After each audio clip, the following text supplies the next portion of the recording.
Everybody, Well, we have we have everybody here except for Dr. Dahiya, who is in the process of joining. Vaishnavi ji is here. Hi, Vaishnavi ji. Hi. Janak Saab, you're here. Bindhu is here. Raghu Saab is here. I'm here. So at least we're 5 of there. So let's start. Chitrashi, are we live? Yeah, she's just doing.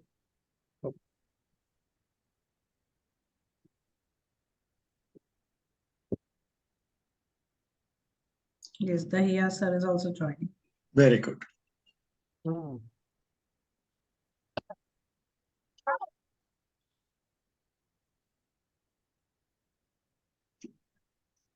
Karthik, you'll keep trying Dr. Das, no?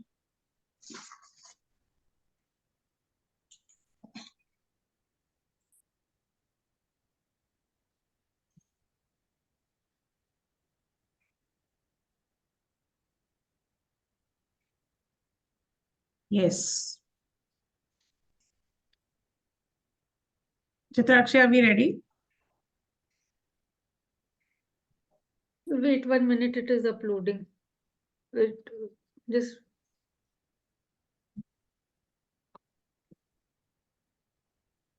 So we can start. Okay. Chitrashi, recording. Your recording is in progress. Have you invited the public in?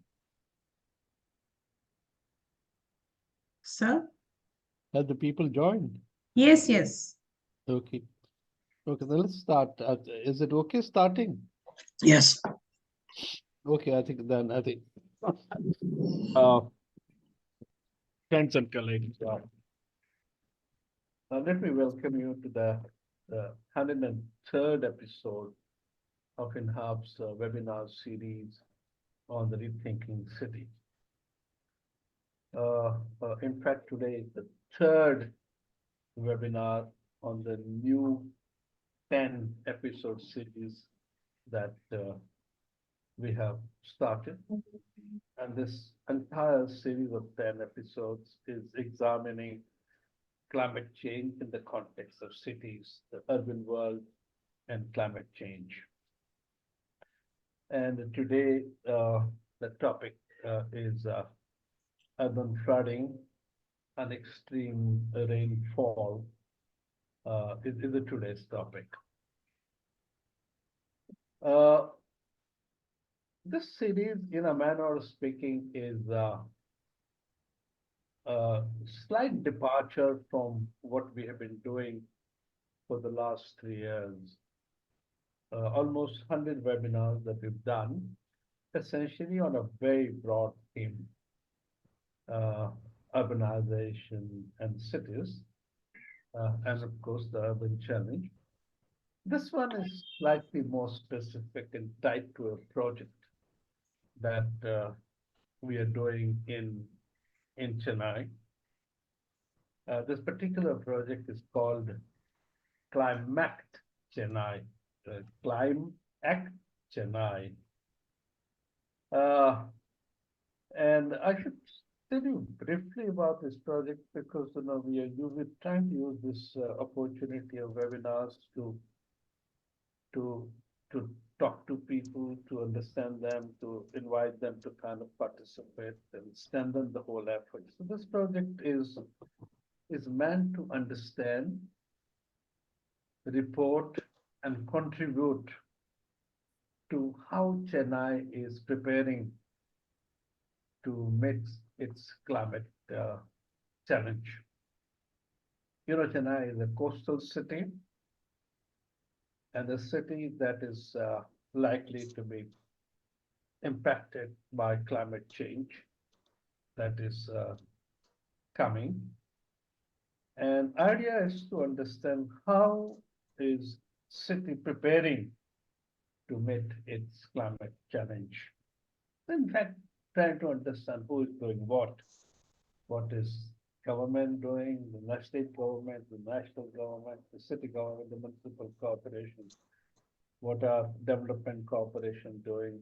What is business doing, industry doing? What is civil society doing? What are all these people doing to prepare to meet the climate change? Because you have got to prepare. It's a major challenge. And if you're not prepared, it's going to be difficult.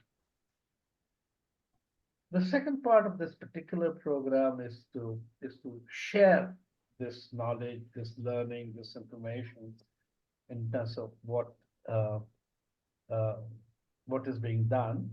And that information sharing itself is a part of the preparation for the city.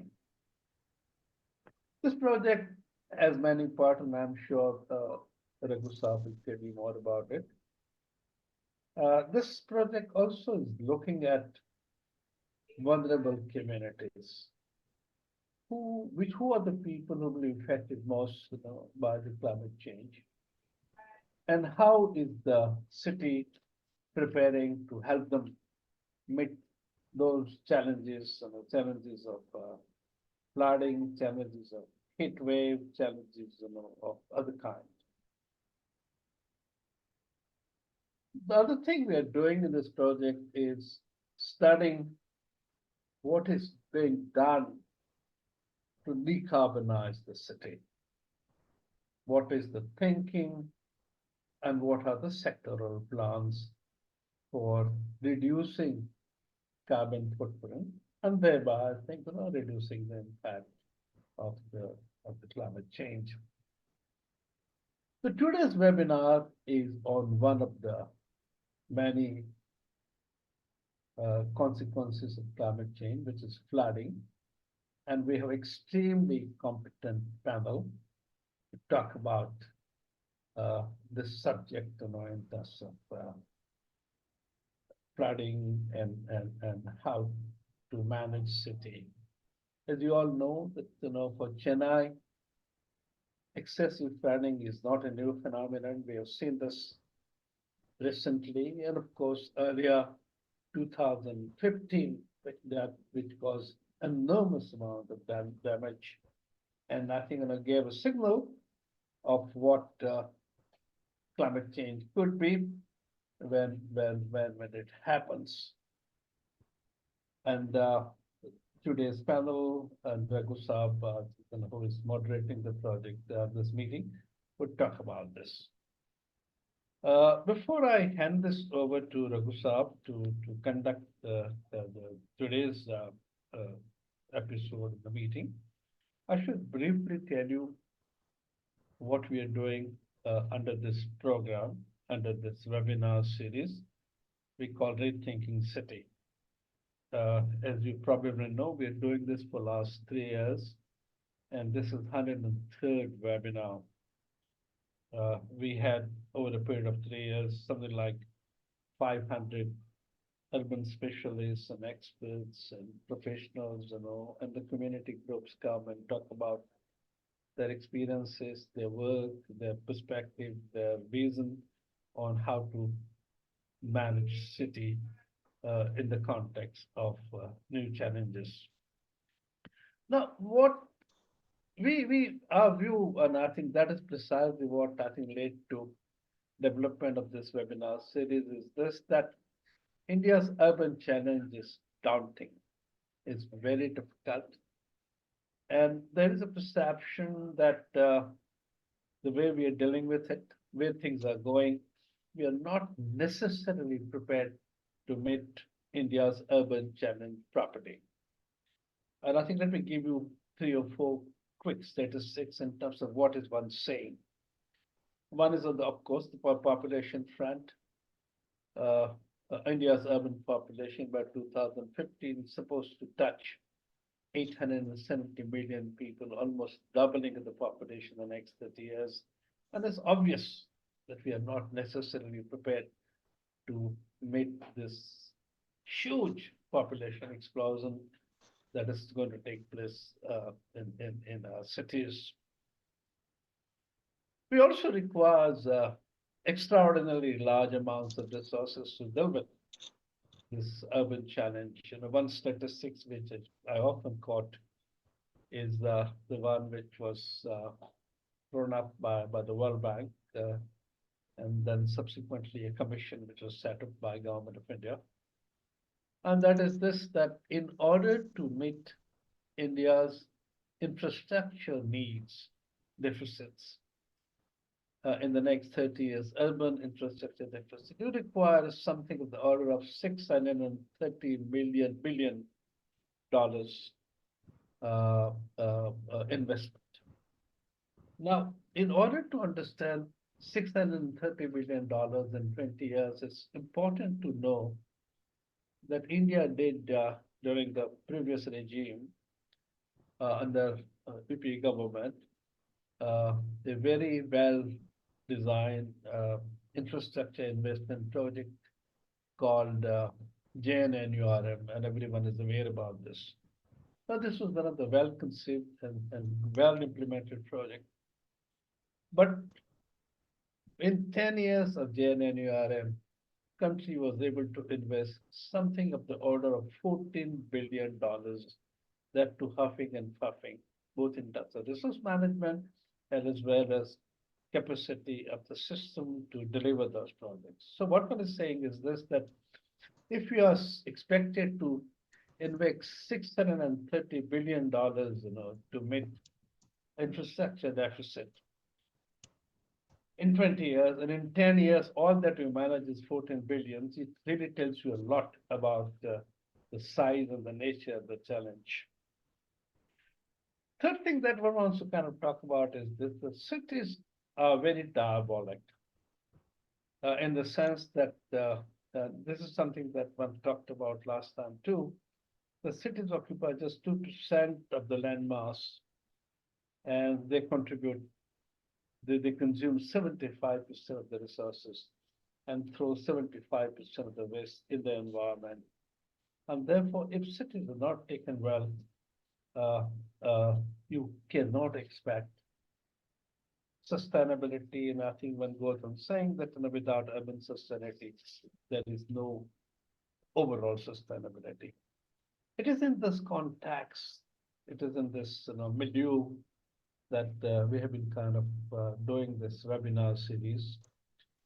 Idea is to really kind of look at possibility. What we talk about is taking the challenge to people, involve large number of people in understanding its dimension, and try to build up what we call societal partnership to deal with this challenge. The societal partnership basically means involving everyone, all stakeholder in understanding it and in meeting with it. So that's the kind of thing we have been doing. We've completed 100 webinars, as I said earlier, and we intend continuing for another long time, at least 50 more webinars. And we'll have to kind of see how effective this work is. But the fact remains that we're committed to it and we are going ahead with it. We're also analyzing and assessing how could it be done better. So with that sort of a longish introduction, and I'm sorry I'm not too well, I will request Dr. Raghunandan to take over and conduct today's session. Thank you. Thank you everyone in the panel. And thank you, Dr. Saab, for this effort. Thank you. Thank you, Kirtibhai, and good evening to all. Karthik, if I may have my slides up, please, then I'll, yeah. So what I thought I would do is, I'm not going to make a long-winded presentation to begin with. My colleague, Bindhu, will make a presentation on behalf of our Climate project on the theme of extreme rainfall and urban flooding at the end. So I will leave that to her. What I thought I would do is to raise some issues and questions before all the panelists and to our audience to set the context of how do we look at this problem of extreme rainfall and urban flooding. Of course, our panelists are free to address the issues as they see fit. but I thought I would set this context so that we sort of place this in the broader context in which these problems and issues are set. We are, of course, going to be discussing problems of extreme rainfall and urban flooding in specific cities. We will have presentations, of course, from Chennai, since we are focusing on that. We also have presentation from Gurgaon in the national capital region and from Guwahati area, just to give a sampling of the similarities and differences in contexts of different cities. And I personally think we will find more similarities than differences. So I thought I'll pose some issues and questions which panelists and our participants may ponder while we are listening to the discussions and while we deliberate upon them at the end. So Karthik, the next slide, please. So we know that IPCC has told us that heavy precipitation, extreme rainfall will generally become more frequent and more intense with global warming.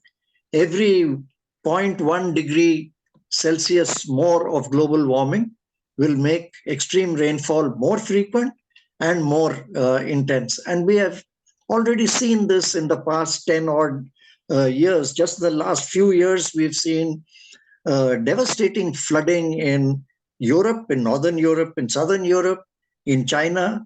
Here in India, we've spoken about Chennai, but we've also seen such flooding in the north, in the Himalayas, in the hills. We've seen it in Delhi, huge, devastating floods in Pakistan.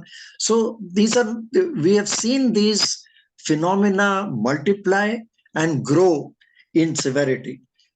The sixth assessment report of the IPCC also tells us that if you compare the scenarios across urban and rural contexts, given the kind of scenario of developing urban areas which Kirtibai was presenting, with growing population in the cities, simultaneously, it has been observed globally that climate impacts are felt disproportionately in urban communities. And in urban communities, the most economically and socially marginalized are the most affected. And this is not surprising because inequalities are built into our structure, and also because urban contexts provide a very compact area in which these impacts take place, which magnifies the extent to which those impacts are felt. And of course, magnifies the costs involved in damages. If 75% of our GDP is generated from cities, naturally disasters in cities will have economically much higher costs than elsewhere. The working group 2 of the IPCC's sixth assessment report has broadly painted a picture of why urban flooding is so damaging and what are the major reasons behind urban flooding caused by extreme rainfall. And it is said that the flooding in urban areas is directly linked to over-concretization, to poor planning of the urban scene, the urban space, due to disruption of natural drainage, due to inadequate stormwater drainage to clear the accumulated runoff, to reduction of wetlands and green spaces, and in general, to a disruption in the surrounding rural areas and catchment systems which govern the drainage of water into the urban spaces. And I think we will see in our different presentations that we will see today examples of each of these major causes behind urban flooding. Next, please, Karthik. So what we've seen is in India, frequent and recurring flooding in Indian cities. As I said, in Mumbai, Chennai, Bangalore, in Delhi LCR, Hyderabad. And in all these cases, we have seen these weaknesses or problems that I spoke of earlier. And these common problems and issues we have seen, I won't recount them again. But it's also, we've noticed that even in fairly well-planned cities with good infrastructure, for example, in London, in Beijing, we've seen just in the last 5 years, huge flooding caused by the inability of the infrastructure to handle this extreme rainfall. That is to say, even if you've got all kinds of good plans and good drainage and good infrastructure, the point is the rainfall is so heavy that the systems that you have put in place to clear the excess water is just not adequate for the purpose. So this is the broad scenario within which the IPCC tells us that we need to identify and advance synergies and co-benefits, looking at mitigation, that is decarbonization, and adaptation to build climate resilience to the impacts, as well as sustainable development goals. That is to say, you can't be doing climate action in piecemeal silos. You can't say, I will just do decarbonization. You can't say, I will just tackle extreme rainfall. You can't say, I will just look at sustainable development goals. The approach has to be synergistic and take all these goals into account and look for benefits across these goals. Next, please. Yeah. So I would, in 2 quick slides, pose to you 2 sets of issues. One, which I will call conceptual issues that we are dealing with. And the second link to that are institutional and financial issues. And Kirtibai touched on these in the larger urban context, which get exemplified and magnified in the context of climate change. The first thing that is quite clear in all the literature, and the IPCC underlines this again and again, is that planned urban development is required if you want to build resilience to climate impacts. You cannot go ahead with market-led or laissez-faire urbanization the way it's happening now, where land is just looked on as real estate to be commercialized, and then you go ahead and build it up and sell it without attention to any of the ecological aspects around it. And if you do such planned, sustainable, and climate resilient urban development, then it must be conceived and implemented in such a way that it will bring you multiple benefits across different sectors. But then this requires a new pan-India vision of urbanization and structures which will allow for taking a broader view while at the same time being able to address specifics. Kirtibai spoke of the JNN URM in the previous administration. And since we have now seen the Amrit scheme across so many cities, the Smart City mission again across so many cities, neither of these really take into account the problems of climate change. And also look at specific aspects of infrastructure or looking at X or Y aspect of it. So, to my mind, if we want to seriously address the issue of climate impacts in cities, then we either need a new national urban climate action plan, or to visualize climate action in cities as part of a national adaptation plan, which we have not yet begun to formulate, and which in the last 2 COP meetings, in COP27 and COP28, has been more and more pushed. And we are likely by 2025 to be virtually required to prepare and be ready to present a national adaptation plan before the COP in 2025. If we are to do that, we have to begin at least conceptualizing the issues now. Next, please. And then if we have to do all that, then these come with financial requirements. And Kirtibai touched on the scale of it that are required. If we just look at the climate change and related infrastructure, it is very clear that costs of the damage caused by urban flooding are extremely high. And of course, every year that passes by, these costs rise. So the more you delay taking action, the more you are going to incur expenditure to tackle the damage year on year as we go along. The second is that if you want to build resilience to climate impacts, to be able to withstand climate impacts, you need both nature-based solutions, ecosystem-based solutions, as well as hard infrastructure. You can't do either or. You can't say, I will only do nature-based solutions. You can't say, I will only do hard infrastructure. And both will require considerable expenditure, even though both will give you good payback of these through savings on the first, one in minimizing damage. My sense is that very few, if any, metros or large cities, forget about the smaller cities and the smaller towns, etc. Even the major metros and cities, or even states, I think will find it difficult to afford the kinds of expenditures required. The previous floods in Chennai, for example, the state government had estimated costs, damages of more than 12,000 crores just in Chennai and the surrounding areas. Forget about the rest of Tamil Nadu.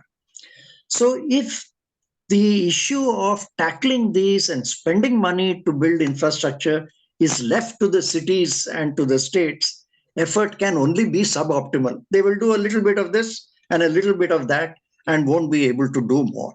So clearly it requires substantial central funding. We noticed during the Chennai floods last time that the central government generously offered assistance of about 450 crores for flood mitigation efforts in Chennai, which was a drop in the ocean in the face of both the damage caused and what the Tamil Nadu government and the city of Chennai were already spending on flood mitigation, stormwater drains, etc. Again, therefore, some integrated pan-India scheme is required to be formulated if we are to seriously meet these challenges that are confronting us. So I'll stop there, having posed these broad issues, and leave it to our panelists to outline the impacts that they have witnessing, that they are talking about, the reasons behind them, and enlighten us on possible solutions in each of the cities that they are going to be talking about. So I will begin by asking Professor Janakarajan to make his presentation on Chennai. So Professor Janak, please, he's from Saki Waters, one of the leading hydrologists and analysts of the situation in Chennai due to extreme rainfall and flooding. Professor Janak, please. Thank you, Raghu, for this wonderful opportunity. And I really applaud the INHAF staff, and particularly Kirtibai, for this initiative. Now it's the 103rd webinar, I believe. It's really, really great to hear about that. Now, just one change, Raghu, that I'm not a hydrologist. Yeah. I'm a layman, so trying to understand what climate change and the hydrology is all about. Yeah. Anyway, now all that I'm going to talk about this evening is, the title is something like this: Rediscovering the Hydrology and Floods in Chennai and CMA, Chennai Metropolitan Area. So the hydrology existed once. Okay. Now that hydrology is gone, we are going to rediscover that hydrology. And probably that is the main reason for the frequent flooding in Chennai and Chennai Metropolitan Area. Now, having said this, I'm not trying to convey the point that, this is the disruptions in the hydrology, natural hydrological system which causes flooding, but definitely climate change has got a hand in it. No doubts about it. Climate change has been extremely vigorous. And for the simple reason, I tell you that, as Raghu has indicated, we have been exceeding and we have been really inactive to act on the global warming induced climate change. And we have been very, very, very passive, not just India and all over the world. But then we do talk about in COPs, raise apprehensions, but they act very little. Now, in this context, I always use three phrases. One, first phrase is no more, KNOW, no more. And second phrase is no more neglect. And third phrase is it's now or never. So we are in that kind of a dire circumstance, a dire situation, and we cannot afford to wait or lose time anymore. And we need to act now. What are we going to act on, and what are the issues? That's something we need to really think about. Now, as far as the urban floods are concerned, in fact, but the particular reference to Chennai, although what I'm going to speak may be relevant to all major cities in India. The key issues are that rainfall, the frequency of flooding in urban India has been increasing. So over the last 15, 20 years, if you look at Chennai, the worst flood that we encountered in the past was 1977. And next one was 1985. Look at the gap. And then after that, after 20 years, we experienced another flood in 2005. And then in 10-year period, we experienced a flood in 2015. And in 6 years period, we experienced a flood in 2021. And now in 2023, we experienced one more flood. Last 10 years, 15 years, we experienced 3 floods. So the frequency of the occurrence of flooding in the urban India has been increasing. It's definitely partly due to climate change. I don't deny. But then there are also other associated issues we need to really talk about. So the key issue here is to what extent floods occur due to historical human errors and blunders, something which we need to really acknowledge. And when I say historical human errors and blunders, these are basically anthropogenic and problems in the land use planning. So to what extent the conventional wisdom followed by the state have yielded to mitigate floods and droughts? What lessons have been learned so far from the past extreme events? Nothing. Although I listed about 6 or 7 flood events in the past, I look for the documentation on what are the lessons learned, implications of the flood, documentation on the flood, nothing. We have no documentation on the floods, not just in Chennai, all over the country. The situation is the same.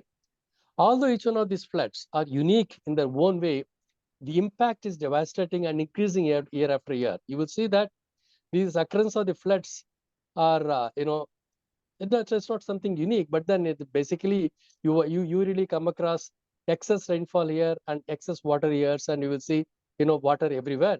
But the impact of these floods is really devastating, and this increases year after the year. The current flood is considered the worst in the last 47 years. But will we see more devastation in future? We don't know. But the key concern is have we learned any lesson from the flood events, and have we resorted to any kind of corrective measures so far? Nothing. Our approach to floods have been one of flood relief. There is a drought, there is a drought relief. These things occur, alternatively, but then we stop with handing over only relief measures, and we don't go beyond. But what ought to be done? How do we understand what are the dynamics of these floods, and how do we really contribute to scientific methods in flood mitigation and drought mitigation? What should be done with view to making the city of Chennai flood resilient? Have they thought about it? Is there any kind of a document? I can't come across. Although there is the document issued by the GCC, Greater Chennai Corporation, on climate action, I see them lots of the disintegrated approach in their action plan. So therefore, what exactly can be the way out? And how to convert disaster into an opportunity, which is something which I'm very, very, very, seriously insisting on. Because, it's one thing to talk about a disaster as a disaster, but is there a way to convert a disaster into an opportunity so that, one is really positive and really thinks about the resilience measures in a positive way, and then try to go beyond. And the key challenges, as far as Chennai city is concerned, like the urbanization, the increasing scarcity of our land, and most importantly, myopic land use planning.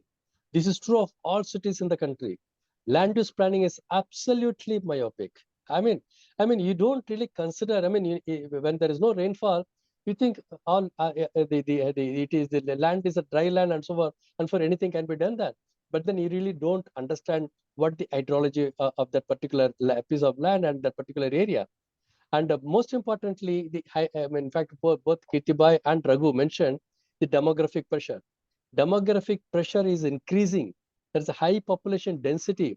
And most importantly, I must tell you, it results in decreasing per capita drainage space. See, the population pressure is increasing. And you know what is the present population density in Chennai city? It is 32,000 per square kilometer. It is 32,000 per square kilometer. It's going to go up to, as estimated, going to go up to 55 to 60,000 per square kilometer in 2050. Look at that. And the direct impact is decreasing per capita drainage space, which means there is no permeable space, and it's all concrete. You are going to see concrete everywhere, roads and concrete and nothing else. And there is no space. Therefore, there is a rainfall, you will come across only runoff, no water percolation. And most importantly, also, I must tell you, the vulnerable sections of the population are also increasing, rising slum population. Today in Chennai, 40% of the population of 1 crore, 40 lakhs live in slums, and they are most vulnerable. And at the same time, the increasing rapid industrialization is also asking for more water, and there is no water. And this kind of industrialization also results in not just increasing demand for water, creates problems of pollution, water pollution, and that really contributes to a huge water scarcity. So all these finally, results in very, very big kind of a challenge, particularly because huge surface runoff, huge flooding, declining carrying capacity of the city's drainage conditions and in the CME. So what are we going to do? The floodplains are vanishing, flood buffers are vanishing, wetlands are vanishing, brackish water lakes are vanishing, water bodies are vanishing, and natural drains are vanishing. And so the entire ecosystem, the entire ecology is actually distorted. And in this context, what is really worse is the poor waste management. Solid waste is now become one of the most important reasons for inundation and for flooding in the urban area. And not just a solid waste, industrial waste, liquid waste, biomedical waste, e-waste, building debris. My goodness, all these wastes are creating problems, and because they are all dumped in the streams, water bodies, and in the rivers. And so these are the key challenges. So given these challenges, given the climate change, as a key,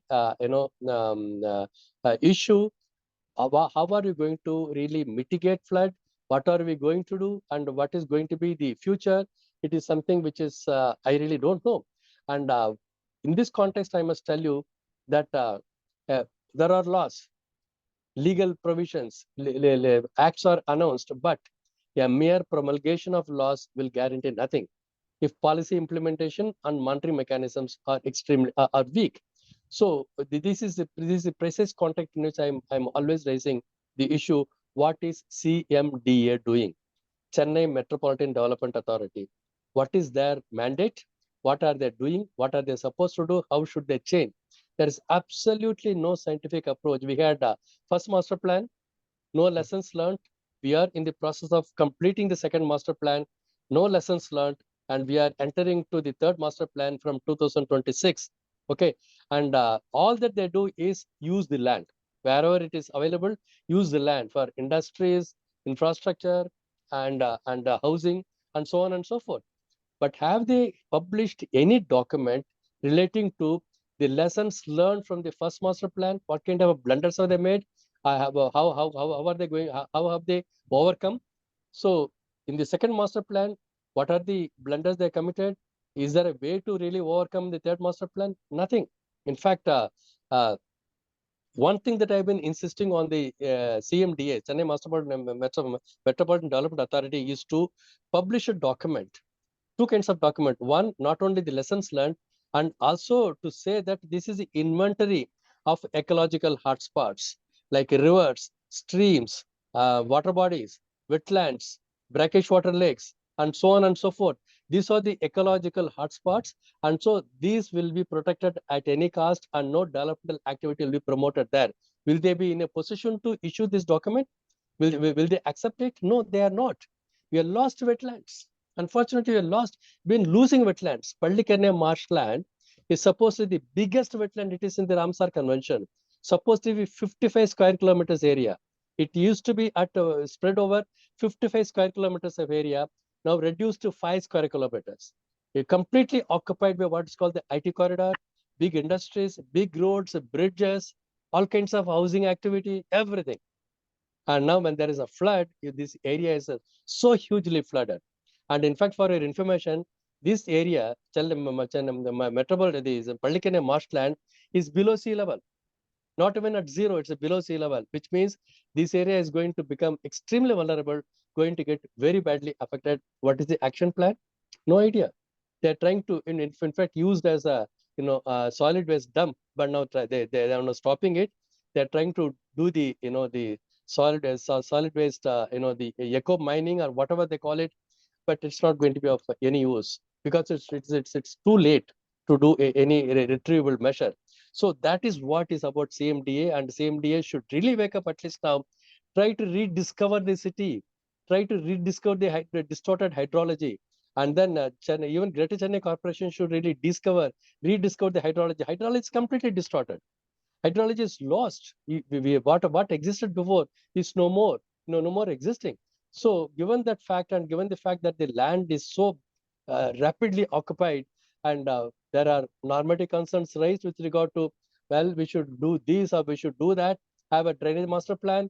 We have to really restore the rivers, restore the water bodies, spend thousands and thousands of crores. Unfortunately, not very, very helpful because the damage is so much. And then the measures that are trying to do is very, very, very marginal. And in fact, some of the measures are even cosmetic. They're cosmetic interventions, like, on both sides of the river, you create some, the tree planting and some kind of, the grass, spreading grass on both sides of the river and the water bodies are walking strips all over the water bodies. This kind of a walk track and planting trees and so on are not going to be very helpful. I mean, these are nothing but the climatic, these are the cosmetic interventions. So it is very important that you really wake up and go for most important understanding of your location, which is a coastal city, as Kirtibai said, is a very, very vulnerable coastal city. It's like location is coastal with a very good rainfall. In fact, we had a 53 centimeters of rainfall in 2023 last year in about 2 days time. Huge rainfall, but at the same time, you come across droughts in the very next year. So it is important that we really understand and appreciate the changing hydrology, hydrogeography, waterscape, elevation, and ecological hotspots, and get the inventory of all that. Try and see what you can do at least now. In fact, if you measure the elevation level of the coastal city, Chennai, I mean, most parts of the city is 5 meters and below, and it is considered the low elevation because the entire city is called in low elevation coastal zone, that is 10 meters and below, and most parts are many parts are below 2 meters and 3 meters. In fact, if there is going to be sea level rise, as it may happen in a decade or so, these cities are going to get very badly affected. In fact, the Climate Central, an organization located in Miami, they predicted, they made their own estimates that the city is going to be seen with a lot of islands, particularly the old Mahabalipuram Road, where the IT corridor and the Pallikene marshland are located, are situated. They're going to become very vulnerable. There are going to be lots of inundation compared to the East Coast Road, which is close to the city. That area is better than the road which is below that.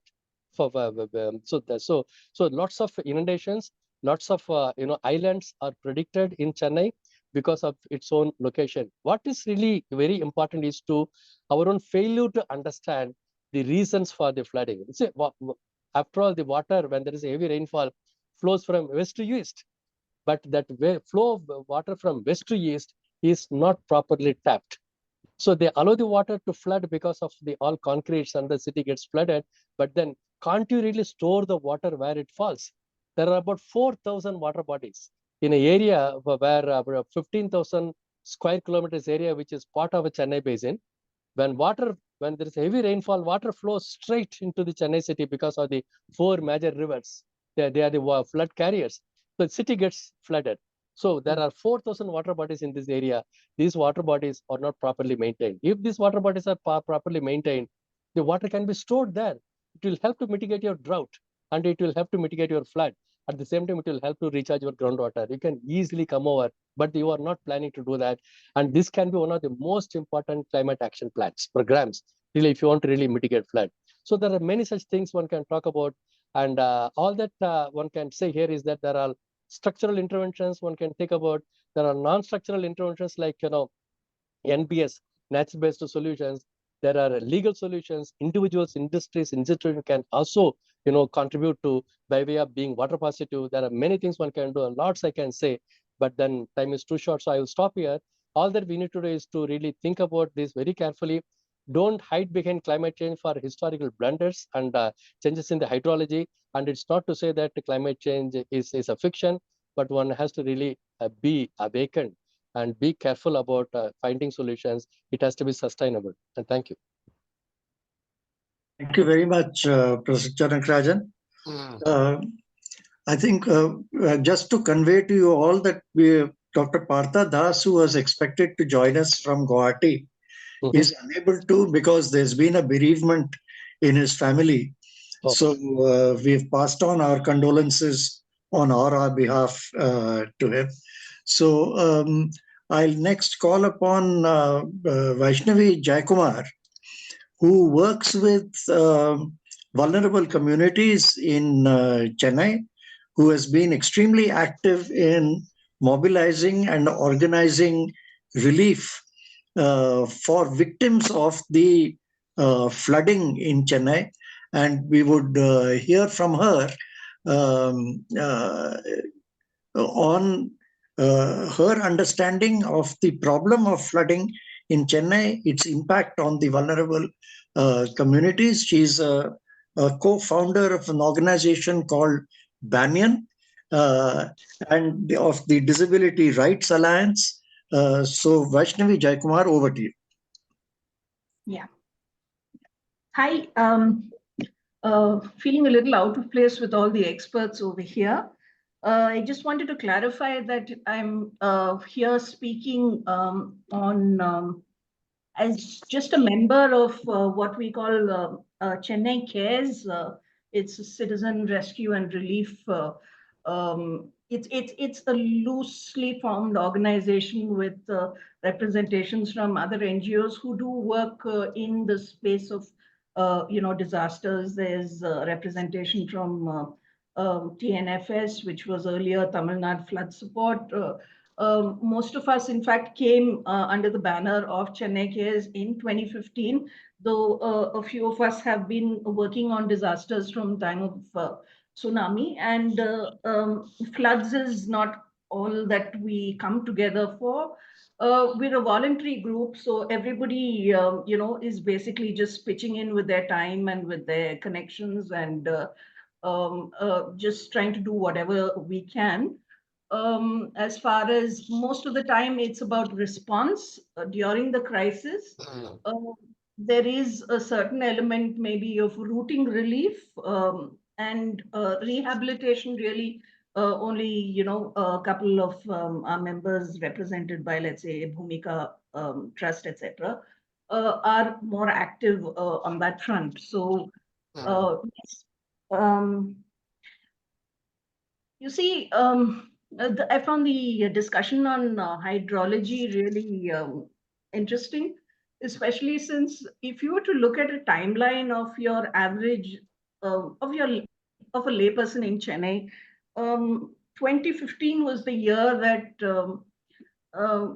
forgive me, people of North Chennai, but really speaking, everybody till 2015 didn't even know of the existence of the Kosustalaya River. till 2015. Till then, Chennai thought it revolved around central Chennai and assumed that there was only the Adyar and the Coombe. In 2021, I think, the rains were, there was flooding in select areas, especially. And I think that was the year, where we learned, in 2015, we had learned about the so many tanks of Chennai and, the big tank and, all those old maps were doing circulation and people were basically realizing how much of this disaster was of our own making, of Chennai being, flat like a pancake or an idli, and how we have, kind of grossly encroached on, floodplains and low-lying areas all over the place. We've, kind of taken over the water bodies, etc. So while in 2015 we came to know of Khushpal Dahiya and the big tank, in 2021 we kind of registered the Mambalam Canal, which was, involved in a bit of controversy. And, the kind of rubbish that was, kind of choking the Mambalam Canal. And in 2023, I think our realization was that it was a bit of a shift because, you see, in 2015, there were, so many SOSs, life and death SOSs, which we intervened on and which we were just trying to do the best we could. But, real life and death kind of cases of rescue and medical relief, etc. And while that was definitely a lot better in 2023, there was also the growing realization that, for one, whatever little focus there was on relief centers in the years since 2015, because all said and done, we've had Varda, we did have the migrant population wave during COVID. So that entire focus on relief, on shelters for crisis had kind of diminished to the extent that even though we were preparing for the monsoon season and we repeatedly reached out to Chennai Corporation saying that we'd like to know which the shelters are so that we can kind of put it out on a map, indicate to people that shelters are no longer after 2015 for people who live bang next to the riverside in huts over there. After 2015, the middle class has to be prepared to evacuate if needed, because we have enough tragedies, of and examples of people who did not obey when they were told to, kind of get out of an unsafe environment and who perished. But in 2023, we had this unusual phenomenon of the realization that, for one, we never did finally get that information or that list of which are the relief centers. We had asked for it for a very specific reason. One was for, yes, people to know that in my neighborhood, that particular relief center is going to be not just for relief, but even for coordinating. Like if I need healthcare, if I need food, etc., that would be the hub, because that's the way government operates. I mean, we had learned from prior experience in a colleague who was disabled, who was unable to evacuate to a relief center, went without food for around 2 days and was suspended in water up till his neck. He's a wheelchair user, for the simple reason that people forgot and in the panic left him behind. And while the government system managed people who were in the shelters pretty well, if you were in distress and not in a shelter, then you were in trouble. And in 2023, we wanted to make sure that those shelters were ready for people with diverse issues, whether it is a person on a wheelchair or let's say a person with balance issues, a crutch user, What about food, for example, if someone is on a specific diabetes diet, is the food, which is being provided, recognizing that and accommodating for such needs as well. And above all, we wanted to also see that is the toilet accessible for a person who is elderly, with grab bars, etc. And is there a close a public toilet which is working, which can handle the overflow? Because unlike Orissa, which has a complete network of cyclone shelters, etc., in Chennai the shelters are kind of practically your schools.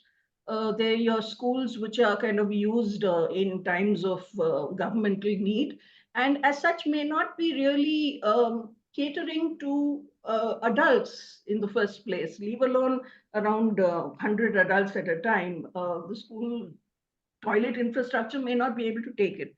So we never did get that information. But given the kind of pattern of the rainfall and what local Chennai Rain Relief also has Shrikant, the weather blogger, and his kind of knowledge on what to expect going forward, we realized that though the Chennai disaster management plan has, an extensive list of everything you need to know, nobody's following it. And secondly, though there is a, kind of recognition that there are high rises, so, it even lists the high rises as far as slums and tenements are concerned. It does not address the other privately developed high rises, which kind of are time intensive. So when you look at it, all said and done, it the response is kind of lopsided because, to a very large extent, because of social media, and you have a situation where there are people in need. Let's say in pockets of North Chennai or in Vyasapadi, they have been requesting. It is being raised. There is photographic evidence. Requests have been made repeatedly to helplines, but there is no action. There is zero follow up. Whereas there is so much of slogging happening with JCBs and those videos floating around of delivery with this cane and to the first floor, kind of transferring water and food and the kind of time intensive nature of that. That's I mean, at this point of time, we kind of realize that preparation of henceforth for someone in Chennai is no longer going to mean that, okay, in 2015, to some extent, it was like the shock that, especially with the late release from the Chembrambakam reservoir, there was that trust that okay, the government will kind of take care of things, and then there was the dawning realization that, oh my god, they don't seem to be around. And then of course, yes, everybody was around, but one's faith was kind of slightly shattered by that point. To now it is like whoever shouts the most and whoever makes the most impact on social media is unfortunately getting attention, and there doesn't seem to be any equitable form or coordinated kind of response, because no matter what you do and how well prepared and the good document that you have this kind of disconnect. So, for example, you have a list in your disaster management plan which has got all the trained volunteers, not a joke, to train volunteers under the Apda Mitra scheme, etc. That's the way to go forward, really, because I mean, if you're talking about community trained volunteers spread across the city, you would at least not have to call the single helpline. You could call a local volunteer who knows the local area that much better and who could get help to you a lot faster, rather than people having to travel, long distance if you're a private volunteer, that is. And those trained volunteers nobody really knows where they were and what they were doing. In the end, it all kind of boiled down to the usual. We've run out of water, we've run out of food, there's a baby that needs milk, and so and so's had an accident, and pregnant women need to, kind of go to the hospital. And between one iteration to the next, yes, by the time there was flooding in South Tamil Nadu, I think in one district, the collector, kind of organized in advance that all the pregnant women who were, kind of near their delivery date were asked to come to the hospital in advance so that, there is no heroic rescue that is required all over the place. It was kind of planning in advance. Of course, there were, kind of issues over there as well, because even by then, there was flooding, and people would have to get over there by themselves. And that was kind of tough, and there were no arrangements made for that. But still, that was one minor learning. But at the end of the day, I think what's really required and what we observed this time round was that in urban India, we've become so isolated and so insular in a sense, especially if you live in kind of flat or a high rise, people don't know their neighbors. And we were getting, so many requests from a single housing complex. And it was such a waste of time. So my colleague Sudha later on came up with this model in which she literally, for each of these, massive housing and condominium complexes, kind of started a WhatsApp group, kind of put one person in charge of collecting all the requirements. And that one person was put in charge with, was connected to the IAS officer who was responsible for that area. So that instead of, 500 requests of more or less the same thing, it was channelized. And that kind of at least brought down the load to some extent. But if you really look at doability, are we going to be able to do this in future? I don't know. And therefore, I think we also need to pivot to a situation where, some kind of self-sufficiency and planning in advance. We seem to have in India really, kind of selective memory as far as tragedies go. COVID seems so long ago. So many of the tragedies that happened over there are like, haven't fully, kind of left an impression. And even we're going from one flood to another of being wary when it is monsoon season. And we are nowhere near the point where we are like, okay, I have a baby in the house, and therefore let me stock up on milk powder before, I mean, monsoon preparedness doesn't seem to be a thing. When Cyclone Varda came, even the basics people don't seem to be doing, like, kind of closing your windows and, even the basic safeguards. So, you tend to have people going to the other extreme as, can a volunteer come and deliver me breakfast? Because we are all in a hostel and we haven't eaten. So you do tend to get requests of that sort, along with the whole life-saving, so and so is in an accident, and there's no ambulance that will come, that can come, and so we coordinate with the 108 ambulance people, and they kind of get two people in a stretcher and evacuate people. So, given that, there is still chaos as far as the receiving of issues goes, uh, one tends to think fondly of the Kerala model. When Kerala had really bad monsoons a while back, they had this, website which was called, I think, KeralaRescue.in, and one could argue that, I mean, access to the web and the internet itself is such a huge thing nowadays. But that again is something that we need to, kind of plan and anticipate that, towers will go down, that, give people a WhatsApp number, because in some ways the telephone is down, but you can still somehow manage with Wi-Fi. All those kind of learnings really need to be, kind of absorbed and, remembered, more importantly. And as far as high rises go, I think Professor Janakarajan had mentioned how Chennai, parts of Chennai are going to be like little lakes with water in between, I mean, little islands with water in between. And yeah, I think starting now, some of the high rises and complexes and colonies need to be prepared to be marooned for, let's say, a week and plan accordingly.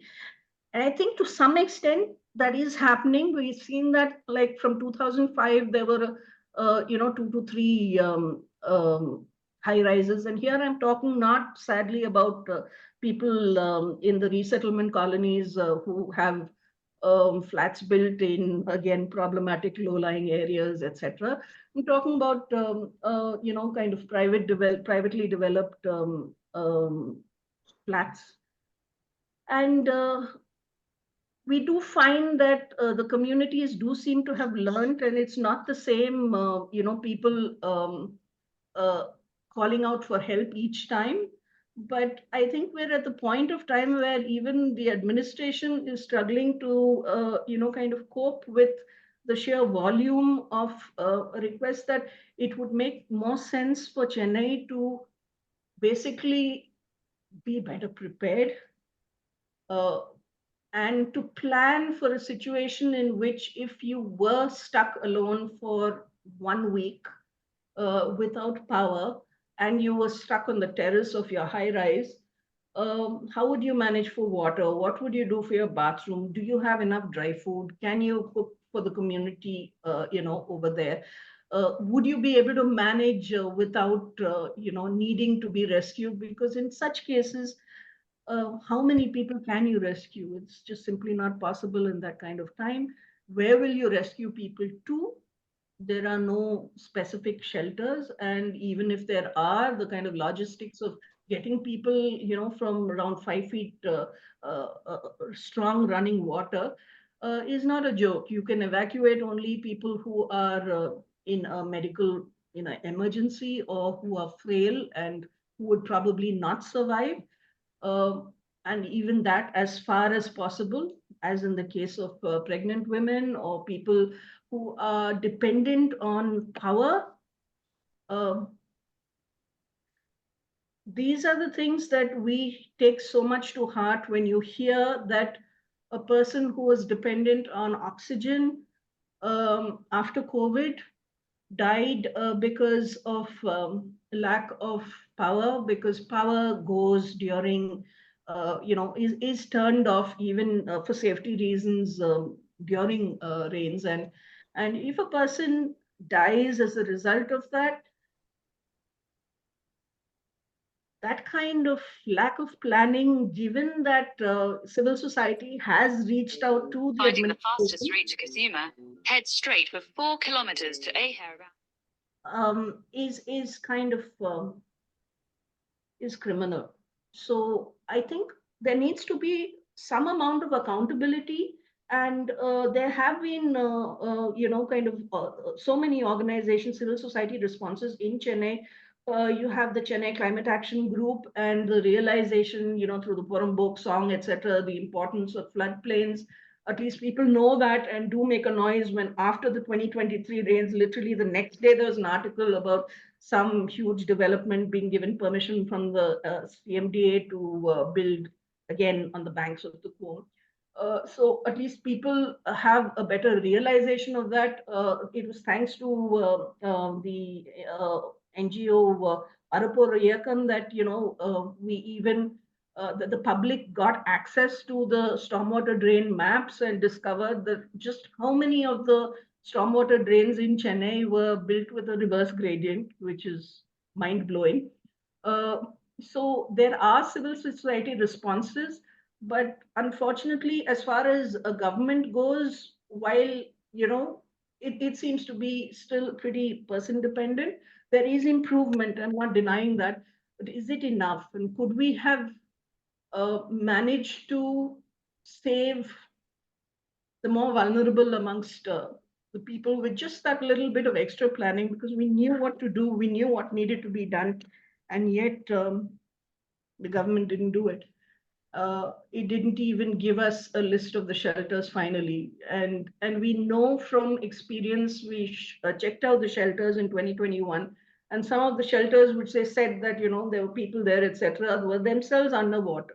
And that is something that one really needs to think. There's no point in having a Chennai disaster management plan and a list of shelters and where they're located if your shelter itself is vulnerable. In fact, in Vyasa,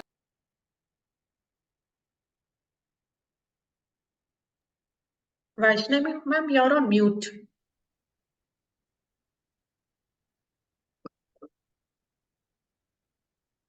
Vaishnavi, ma'am, you're still on mute. sorry, yeah, I Yeah. don't know how that happened. Sorry. Yeah. Okay. So in Vyasa Party, for example, the person from, I don't know what the office was, the government office literally was cooking food nonstop. And nobody knew. I mean, some, kind of politically connected people did have an idea that, food is available. So while they were cooking, first of all, the place where they were supposed to be cooking got flooded. And then they moved from, the Kalyana Mandapam to the community hall, and then to another facility. And all those places got flooded. So they finally hauled all their cooking supplies, etc., and were cooking from within the government office itself, which is not kind of equipped for that kind of operation. And they cooked nonstop, throughout the day. Their difficulty was that they didn't have the resources to deliver food to the various streets. And unfortunately, the streets didn't know that the food was available, that there was hot cooked food available. And somehow the dissemination of that information didn't really happen. So, yes, it's great that on paper we have, so many trained volunteers. I don't know what they were doing. We were curious to know what role they played in 2023, given that so many were trained under the scheme. But, some kind of better awareness, and perhaps, for example, even in this one place in Vyasarpadi, there's supposed to be in this disaster management plan, the even location of boats. And it's like it's becoming a running joke that okay, monsoon season, and everybody is going to say, do you have any boat contacts? And according to this disaster management plan, in this particular area, there was supposed to be a boat already located. The disaster management plan has indicated where it is located, but it wasn't there. And it's not a bad idea, maybe not a boat, but at least one of those rubber inflatable raft to take the food which is being cooked in this little island which is still above water, to the various streets which are still underwater and likely to be that way for around another 3-4 days. It's not a bad idea, but it's not happening. And unfortunately, no body is questioning the authority. Vaishnavi, I'm so sorry to interrupt, but I Yeah, think I'm done right now. Yeah. So I would think that our biggest challenge is being prepared to be marooned, and persisting in holding the government a little bit more accountable as far as what's on paper is so not happening on the ground. There's effort, but effort's not enough. Not when a person has to die because nobody thought of what will happen, for 2 days without power, and what happens to his oxygen concentrator. Thank you. Thank you so much, Vaishnavi. I wish we had more time to listen to more experiences from the ground. But now I think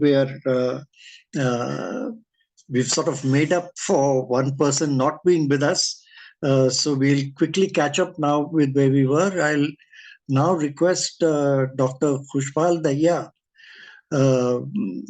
to speak. Dr. Khushpal is from the way I know him, he represents many organizations, but I know him as a representative of the Gurgaon Water Forum, which is a group of a large number of civil society organizations, activists, and so on, working in the so-called Millennium City of Gurgaon in the National Capital region to talk to us about the issues there.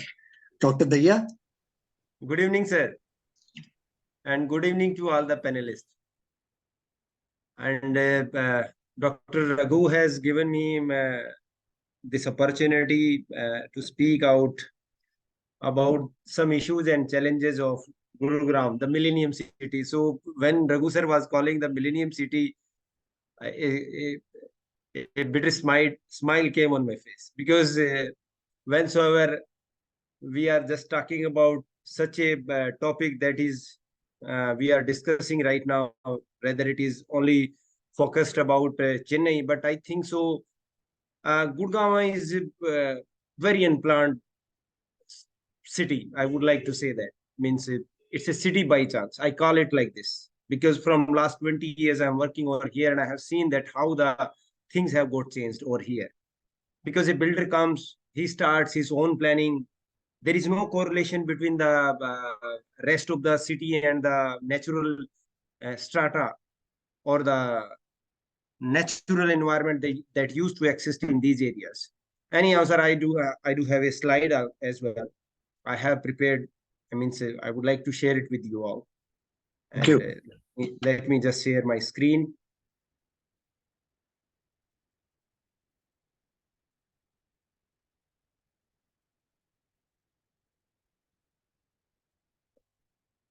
Is it visible, sir, now? Sir, my screen is visible to all of you or not? Yes, it is. इसको maximise कर दीजिए doctor Dahiya साहब. Yes, sir. I'm just side में sorter नहीं आया. Is it fine, sir, now? First class.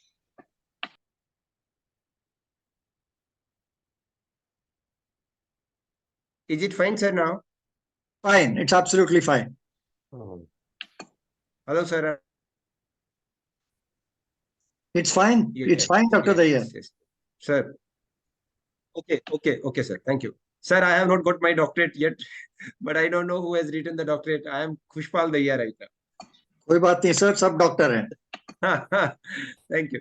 So, basically, my background is a bit from remote sensing and GIS. So, I just observed the city from my perspective as well. So, I have mapped some of the things about Gurgaon that reflect the reality of it. So, about the rainfall issue, if I see that Gurgaon just get around 650 to 700 millimeter of rainfall, and it maximum happens during the monsoon time. And during the winter season, we just get rest of the 55%, means 15% of rainfall or so and so forth. So the maximum rainfall that occurs in Gurgaon is during the monsoon time. And the thing is this, that let me just go discuss a bit of a background over here about the city perspective. That from, if we put a glance from 40 to 45 years of the urban growth in Gurgaon, because in 1973, 77, some of the satellite images we explored, at that particular time, Gurgaon used to be a town only, a small town, where some of the migrants, means when some of the people unfortunately came from the 1947, some of the colonies had been given allotted over there. That is also to be called a very limited portion.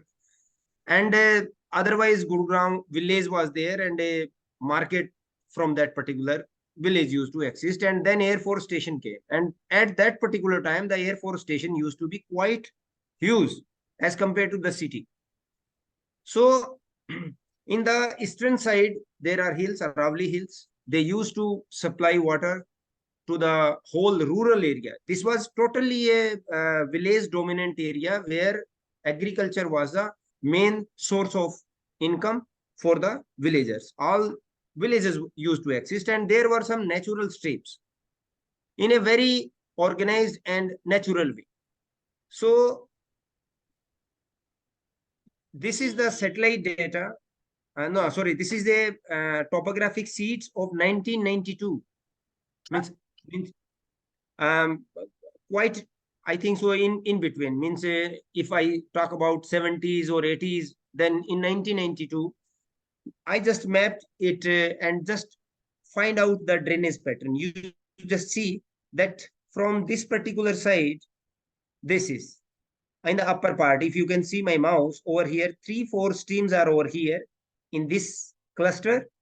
These are when we are entering in Gurgaon. If anybody of you have visited over here, except Raghu sir, and because when we are coming from the airport side, then ambience mall start and the whole DLF area starts.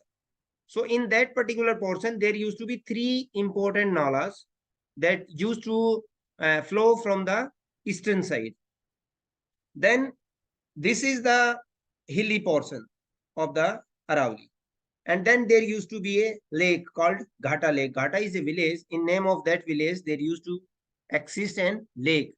And that used to have almost 90 square kilometer area, including the catchment area from the Delhi side itself. And in the portion that connects the area from Delhi side is basically what we call Asola Wildlife Sanctuary. Asola Wildlife Sanctuary, then from the Faridabad side, and then the water used to flow in this lake. And let me tell you, an area of 90 square kilometer that used to supply a huge water to the Gurgaon and Gurgaon nearby areas is nowadays providing 0 percent of water to the city. It's a huge issue, but nobody bothered about it. This, I will just show you some pictures of this lake as well nowadays. Anyhow, so this is the same pattern that has been superimposed on the satellite image. And you can see that the blue lines are the lines of the drainage over here. These red lines, those are just visible, are the check dams. Those had been constructed at that particular time due to stop the impact of the flash floods. It means Aravalli area used to supply water that was required to be controlled. So this Ghata Lake used to also have a huge check dam. The size width of the check dam was 100 meters, quite huge, and it was a good lake as well. Then you can see that there is a continue other stopping over here in this area, but one particular channel is just trespassing the whole Gurgaon city. This is called as the Gurgaon drain, or we call it the Badshapur drain. This is the basically channel that carries the slope or the represents the whole slope of the current city as well. And before 4 or 5 years back, there was a huge flood, flash flood came, and the Gurugram was jammed. 24 hours, the people were just standing on the road, and the water spread everywhere. Actually, this was the drain that we call it Badshapur drain. And the most important thing is this, that the water didn't come from the Aravalli hills that I just told you. So the whole the quantity, the volume of water that raised at that particular times only was the surface runoff. So mismanagement, poor drainage system, like so on and so forth. Anyhow, so I have just mapped the whole area, the 4 zones of current municipal corporation of Gurgaon area, and you can see that in the whole this portion, there used to be only 3 main functional water channels or these nalas, streams, seasonal streams. One is the southernmost, the largest one. As I told you, the Badshapur drain was finally connecting to the drain number 8 or the Nazafgarh drain. Then the second one was the Sikandarpur, and then it used to come to the Chakarpur and Gurgaon village, and finally again was going to merge with the Nazafgarh drain. And the third one as well, the Sikandarpur and this Nathupur drain, where I just told you the ambience mall and all other things. That Nala also used to be one of the biggest. So 3 main water channels used to exist, and all 3 are nowadays means getting the source of water from the Aravali region in a 0%. So total scenario almost changed. Total scenario changed. So what is that? This is already I have told you. And meanwhile, last 25 years of urban development, almost all the natural drainage system has got defunct. And recently, in a study report submitted by the Gurgaon district administration to the NGT, they recognize that Gurgaon has lost 389 water bodies in last 60 years. It's a huge number. And these water bodies were not the lakes kind of thing. These are used to access the village ponds. Because in Haryana, if you see that the people who stay in villages, we are from the farmer means community. Parallelly with the agriculture, we also keeps the animals, means buffaloes, cows, like so and so forth. So for them, for these cattle, we used to ponds used to exist. The ponds used to exist from 3 ponds, 2 ponds, 4 ponds, like so and so forth per village. It means the one village used to have 3-4 ponds. So this was the scenario. Anyhow,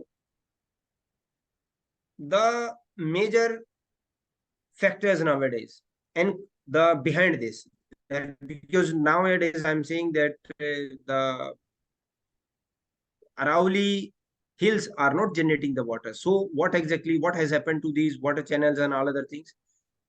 Encroachment and exploitation of the natural setting and resources of human being, by human being, lacking, ignoring, avoid the environmental perspective in the urban development plan.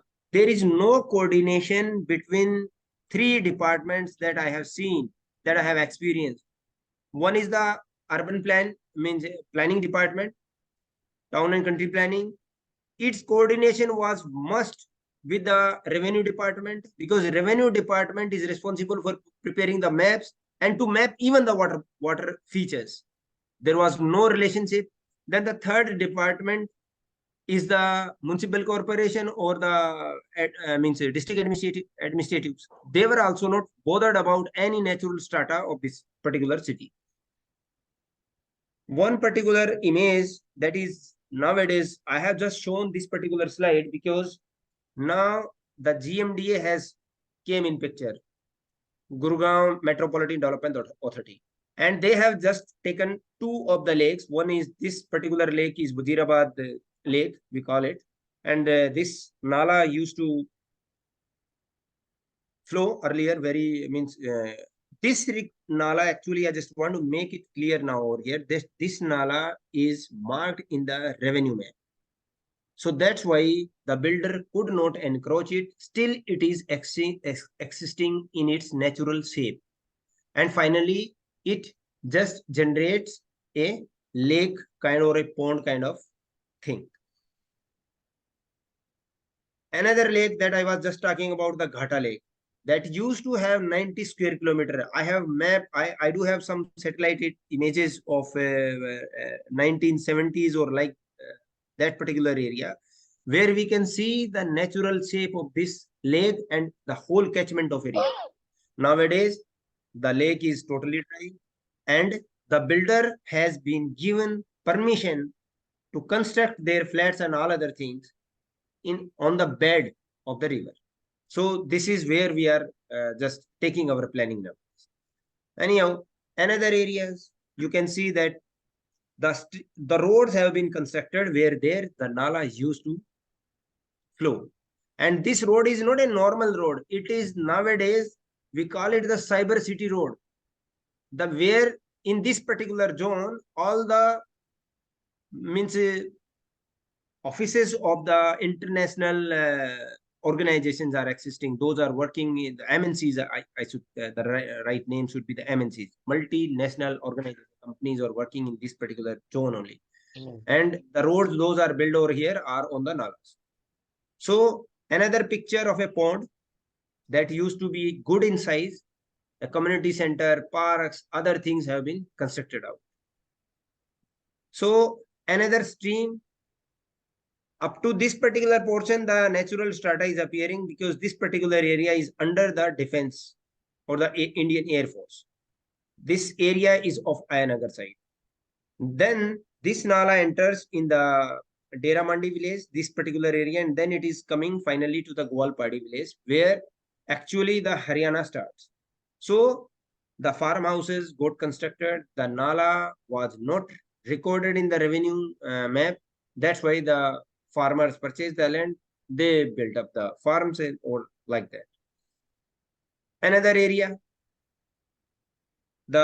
someone purchased the land. He just tried to stop the Nala. The Nala brought huge volume of water. Means finally just trespassed the boundary wall and all other things that had been dumped on the way. Anyhow, finally the people have encroached like this. And fine in the western side, from the eastern side, the Aravali hills are existing. The whole city is having a slope of almost 80 meters. And then this is the low-lying area of almost 3-4 districts. Even the water from center of the Haryana, means just like Rohtak district, Sonipat district, then Jhajjar district, the water just comes and flow through drain number 8, or in Gurgaon or nearby area, we call it the Najafgarh drain. The water also used to reach here from the Rewari district as well. And there used to be a seasonal river we call the Sahabi Nadi that used to flow from Rajasthan, nearby from Jaipur. The flow used to come in this side. Nowadays, the water conservation means activities came in picture in Rajasthan, and nowadays the water is not coming from there as well. So anyhow, the main point is this that this whole area is the low-lying area, and finally the water from the surface runoff mainly is reaching finally to this area.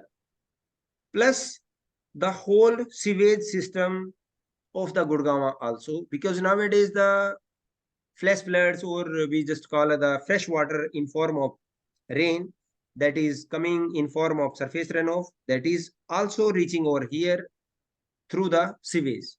Sewage and open drainage are mixed over here. There are no open drains nowadays in Gurgaon. Those used to exist as the natural nalas, they have converted in the sewage system. Sewage means box drains like so on.